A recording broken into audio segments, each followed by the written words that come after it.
Good morning everyone. তো দেখো দিনটা ছিল যে 15ই আগস্ট, সবাইকে স্বাধীনতা দিবসের অনেক শুভেচ্ছা। আর আমাদের বাড়ির পাশে যেহেতু বাচ্চাদের স্কুল, তো সেখান থেকে র্যালি বার করে প্রত্যেক বছর। আর সকাল সকালে এসব দেখতে তো বেশ ভালো লাগছে, অনেকজন অনেক কিছু সেজেছে। আর আজকে বিকেলে তো বেরোবো একটু ক্যাম্পে, যেহেতু এই লাস্ট সোমবারে প্রত্যেক বছর ভোলে বাবার ক্যাম্প করে, তো সেইখানেই যাব। আর দেখো দূরে একজনের বাড়িতে একটা ফ্ল্যাগ টাঙিয়েছে, তো সেটা কী সুন্দর উঠছে সেটা দেখালাম। আর হাওয়া দিলে না বেশ ভালো লাগে দেখতে। আর তারপর তো খেয়ে দিয়ে সেই বিকেলে আবার বেরিয়েছি হচ্ছে সেই ক্যাম্পে যাব, তোমাদেরকে তো আগেই বলেছি। তো আমরা দুজনে মিলেই বেরিয়েছি। আর দেখো আকাশটা আজকে বেশ মেঘলা মেঘলা করেছে, কখন বৃষ্টি নামবে বলা যাচ্ছে না। না নামলেই ভালো, যেহেতু সবাই হাঁটবে, সবারই কষ্ট। আমিও একবার গেছি, তো প্রচণ্ড কষ্ট হয়। আর এসেছি দেখো, এটা হচ্ছে জলছত্র শিবির।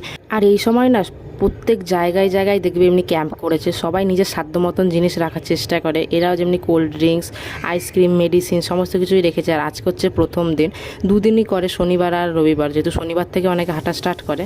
তো দেখো দেখতে বেশ ভালো লাগে, এক একজন না এক একটা বাঁক নিয়ে যায়। আর আমিও এখানে কিছু দিতে বেশ ভালোই লাগছে, সবাই হাতে হাতে করলে বেশ মজা হয়।